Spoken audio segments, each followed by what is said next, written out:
ಪ್ರಿಯರಾದವರೇ, ಯೇಸುಕ್ರಿಸ್ತನ ನಾಮದಲ್ಲಿ ನಿಮಗೆ ನನ್ನ ಪ್ರೀತಿಯ ವಂದನೆಗಳು. ಕರ್ತನಲ್ಲಿ ಸಂತೋಷವಾಗಿ ಇದ್ದೀರಾ? ನೀವು ಯಾವಾಗಲೂ ಉಲ್ಲಾಸವಾಗಿರಬೇಕು.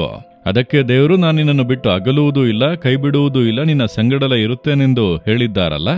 ಹಾಗಾದರೆ ಯೇಸುವಿನೊಟ್ಟಿಗೆ ಮಾತನಾಡುವಂಥ ಜನರು ಸಂತೋಷವಾಗಿ ಇರಬೇಕು, ಉಲ್ಲಾಸವಾಗಿರಬೇಕೆಂದು ಆತನು ಬಯಸುತ್ತಾನೆ. ದುಃಖವನ್ನು ಉಂಟು ಮಾಡುವಂಥ ಕಾರ್ಯವನ್ನು ನೀವು ಆತನ ಪಾದಗಳಲ್ಲಿ ಇಟ್ಟರೆ ಆತನು ದುಃಖವನ್ನು ಸಂತೋಷವಾಗಿ ಮಾರ್ಪಡಿಸುವನು. ಮತ್ತೆ ಯಾಕೆ ನೀವು ದುಃಖ ಪಡಬೇಕು? ಸರಿ, ಈ ದಿನದಲ್ಲಿ ದೇವರು ನನಗೆ ಯಾವ ವಾಕ್ಯವನ್ನು ಹೇಳುತ್ತಾರೆ ಅಂದರೆ, ಯೆರೆಮೀಯ 30ನೇ ಅಧ್ಯಾಯ 19ನೇ ವಾಕ್ಯದಲ್ಲಿ, ನಾನು ಅವರನ್ನು ಘನಪಡಿಸುವೆನು, ಇನ್ನು ಹೀನರಾಗಿರರು ಎಂಬುದಾಗಿ ನಿಮ್ಮ ಬಗ್ಗೆ ದೇವರು ಹೇಳುತ್ತಾರೆ. ನನ್ನ ಮಕ್ಕಳನ್ನು ನಾನು ಘನಪಡಿಸುವೆನು, ಇನ್ನು ಅವರು ಹೀನರಾಗಿರುವುದಿಲ್ಲ ಎಂಬುದಾಗಿ ದೇವರು ಹೇಳುತ್ತಾರೆ.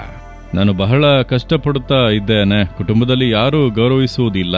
ಕೆಲಸ ಮಾಡುವ ಸ್ಥಳದಲ್ಲಿ ಕೂಡ ಎಲ್ಲರೂ ನನ್ನನ್ನು ಹಿಂಸಿಸುತ್ತಾರೆ. ಬಿಸ್ನೆಸ್ನಲ್ಲಿ ಕೂಡ ನಾನು ಬಹಳ ಹಿಂಸೆ ಪಟ್ಟೆನು. ಲಾಭ ಇಲ್ಲ, ಒಂದು ಆಶೀರ್ವಾದ ಇಲ್ಲ. ಏನೋ ಬಹಳ ಕಷ್ಟಪಟ್ಟು ಇರುವಂತ ಸ್ಥಳದಲ್ಲಿ ಕೂಡ ಎಲ್ಲರೂ ಒಂದು ರೀತಿ ನೋಡುತ್ತಾರೆ, ಮಾತನಾಡುತ್ತಾರೆ.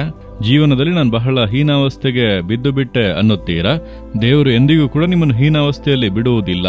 ಕೆಲವರು ದೇವರು ನಮ್ಮನ್ನು ಈ ರೀತಿ ಹೀನಾಯ ಅವಸ್ಥೆಯಲ್ಲಿ ಇಟ್ಟಿದ್ದಾರೆ ಎಂಬುದಾಗಿ ಹೇಳುತ್ತಾರೆ. ದೇವರು ಹೇಗೆ ಆ ರೀತಿ ಇಡುತ್ತಾರೆ? ದೇವರು ಹೇಳುತ್ತಾರೆ, ನೀವಿನ್ನೂ ಹೀನರಾಗಿರುವುದಿಲ್ಲ.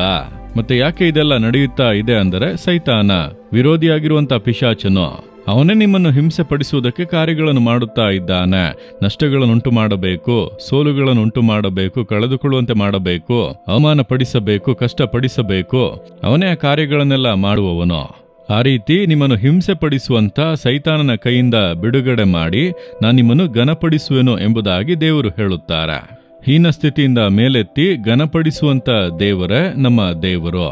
ಅದಕ್ಕಾಗಿ ತಾನು ಹಿಂಸೆಗೆ ಒಳಗಾಗುವಂತೆ ಆತನು ಶಿಲುಬೆಯಲ್ಲಿ ಅರ್ಪಿಸಿದನು. ಈಗ ಯೇಸುವನ್ನು ನೋಡಿದರೆ ಆತನು ಎಷ್ಟು ದೊಡ್ಡ ದೇವರು. ಸತ್ತವರನ್ನು ಎಬ್ಬಿಸಿದ್ದಾನೆ, ಕುಂಟರನ್ನು ನಡೆಯುವಂತೆ ಮಾಡಿದ್ದಾನೆ. ಆ ರೀತಿಯೆಲ್ಲ ಅದ್ಭುತ ಮಾಡಿದಂಥ ದೇವರನ್ನು ಶಿಲುಬೆಗೆ ಹಾಕಿ ಆತನ ವಸ್ತ್ರವನ್ನೆಲ್ಲ ಕಿತ್ತುಕೊಂಡು ತಲೆಯಲ್ಲಿ ಮುಳ್ಕಿರೀಟವನ್ನು ಹಾಕಿ ಆತನನ್ನು ಹೊಡೆದು ಬೀದಿಗಳಲ್ಲಿ ನಾಯಿ ಎಳೆದುಕೊಂಡು ಹೋಗುವಂತೆ ಎಳೆದುಕೊಂಡು ಹೋಗುತ್ತಾರೆ. ಆ ರೀತಿ ಹೀನೈಸಲ್ಪಟ್ಟನು. ಆಗ ಯೇಸು, ನಾನು ಯಾರು ಗೊತ್ತಾ? ನಾನು ಎಷ್ಟು ದೊಡ್ಡ ಅದ್ಭುತ ಮಾಡಿದವನು ಗೊತ್ತಾ? ಆ ರೀತಿ ಏನಾದರೂ ಹೇಳಿದನ? ಹೀನೈಸಲ್ಪಡುವುದಕ್ಕೆ ತನ್ನನ್ನು ಅರ್ಪಿಸಿದನು. ಯಾಕೆ ಅಂದರೆ, ನಮ್ಮನ್ನು ಆ ಹೀನ ಸ್ಥಿತಿಯಿಂದ ವಿಮೋಚಿಸಿ ಉನ್ನತವಾಗಿ ಘನಪಡಿಸಲು. ಸ್ವಲ್ಪ ದಿನಗಳು ಮಾತ್ರ ಹಿಂಸೆ.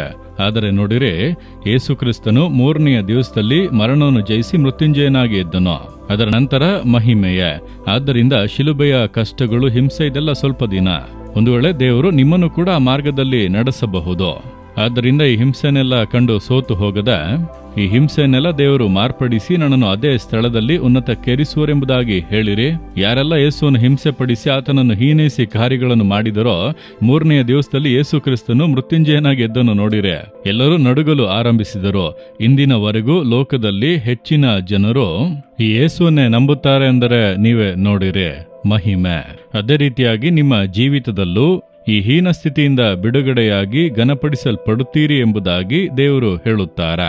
ಆದ್ದರಿಂದ ಹೇಳಿರಿ, ದೇವರೇ, ಈ ಹಿಂಸೆಗಳನ್ನೆಲ್ಲ ಕಂಡು ನಾನು ಭಯಪಡುವುದಿಲ್ಲ. ನೀವು ನನ್ನನ್ನು ಘನಪಡಿಸುತ್ತೀರಿ. ನನಗಾಗಿ ಶಿಲುಬೆಯಲ್ಲಿ ಹಿಂಸೆಗಳನ್ನು ಅನುಭವಿಸಿದಿರಿ.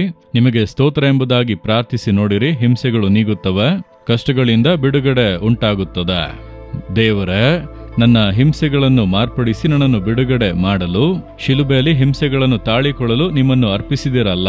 ಆ ಪ್ರೀತಿಯ ನೆನೆಸಿ ನಾನು ನಿಮ್ಮನ್ನು ಸ್ತುತಿಸುತ್ತೇನೆ. ನನ್ನ ಹೀನ ಸ್ಥಿತಿಯನ್ನು ಮಾರ್ಪಡಿಸಿ ನನ್ನನ್ನು ಘನಪಡಿಸುವುದಕ್ಕಾಗಿ ನಿಮಗೆ ಸ್ತೋತ್ರ ಸ್ತೋತ್ರ. ಯೇಸುವಿನ ನಾಮದಲ್ಲಿ ಪ್ರಾರ್ಥಿಸುತ್ತೇನೆ. ಆಮೇನ್, ಆಮೇನ್.